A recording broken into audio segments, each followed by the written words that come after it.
Hello friends, this video on gravitation part 2 is brought to you by examfear.com. No more fear from exams. Please make sure that you have watched part 1 before going ahead with part 2. So, what is universal law of gravitation? And we also saw that a constant, that is gravitational constant, capital G, was introduced. Now here what we will see is, I told you that this G is a universal constant, that is its value remains the same throughout the entire universe. So here we will see how did we determine the value of G. So it was an experiment performed by Cavendish wherein he evaluated the value of G. So we will see in this experiment how did he calculate the value of G. So what Cavendish did was, he took a wooden plank, as you can see in this diagram. He took a thin thread and a wooden plank, and on the wooden plank he attached two small balls. Right, so he made this arrangement and he hung this from a support. There is a support at the top through which he hung this thin thread, and at the bottom he had a wooden plank with two balls on the two sides.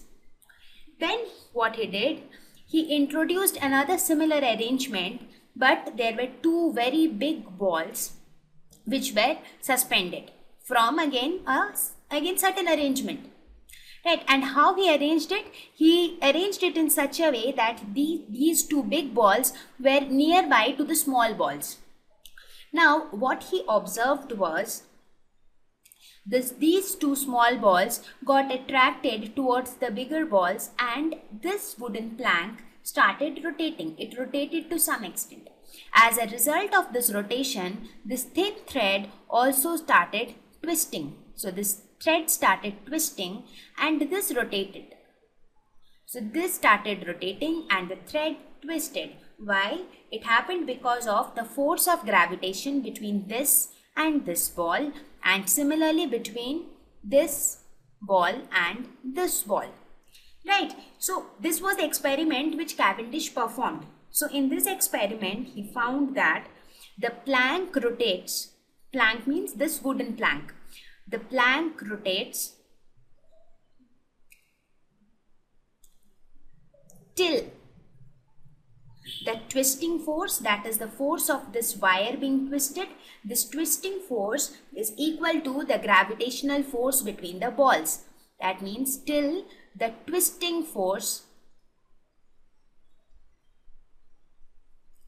is equal to the gravitational force between the balls. Now what is this twisting force? The twisting of the wire was caused by the torque. So till that torque is equal to the gravitational force. What will be the gravitational force? It will be G m1 m2 by r square, where r is the distance between the two balls and m1 and m2 are the masses of the balls. Now what is torque? Torque is nothing but L into theta, which is equal to G m1 m2 by r square. So using this expression he calculated the value of G. So because he knew the masses of the two balls, because he was performing the experiment, so he knew of what mass the balls are. He also knew the distance between the two balls because it was he who arranged the balls near each other, so he knew the distance between them. He also knew the angle through which it got rotated because he measured that angle, and he also knew the angular momentum. So because these all are the quantities which is capable to be measured experimentally in the lab. So he measured all these quantities and he evaluated the value of G. And it was found that the value of G was 6.67 into 10 to the power minus 11 Newton meter square per kg square. Now that we discussed the value of G, which is 6.67 into 10 to the power minus 11 Newton meter square per kg square according to Cavendish experiment. Now we will discuss about the unit of G. How do we get the unit of universal gravitational constant? See, from the mathematical expression, we know that F is equal to G m1 m2 by r square, right?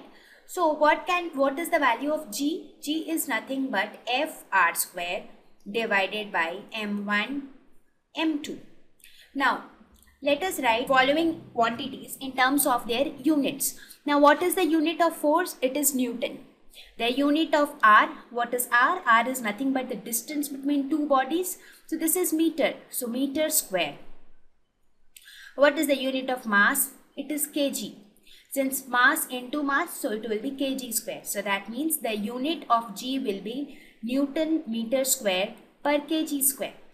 Therefore, the value of G which we get is 6.67 into 10 to the power minus 11 Newton meter square per kg square. Right, so I hope it is clear that how do we get the units of different quantities. It all depends on the units of the quantities on which this particular quantity depends.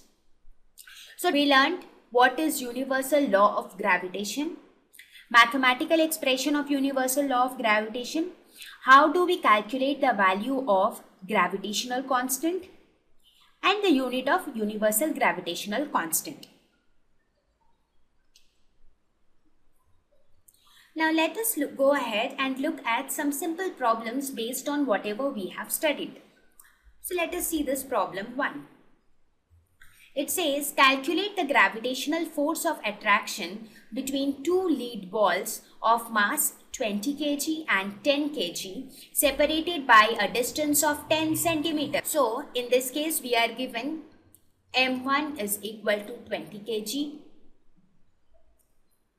M2 is equal to 10 kgs. Distance between them, that is R, is equal to 10 centimeters. Let us convert it into meters. So this will be 10 divided by 100, which is equal to 0.1 meters, right? Now we have to calculate the gravitational force. That means we have to calculate the value of F. We already know G is equal to 6.67 into 10 to the power minus 11 Newton meter square per kg square. Therefore, applying universal law of gravitation, we say F is equal to G m1 m2 by r square.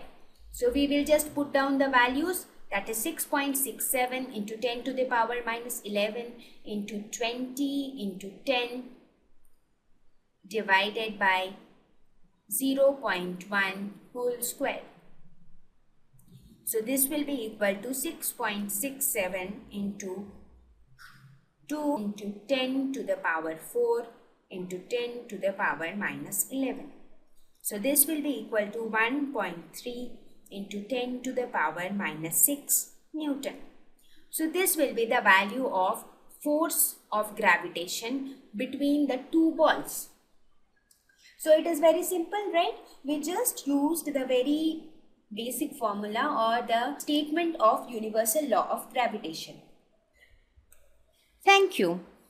Please visit examfear.com to watch free educational videos, try free online tests, get the best quality study materials, study from the best tutors and mentors, and much more. Thank you once again.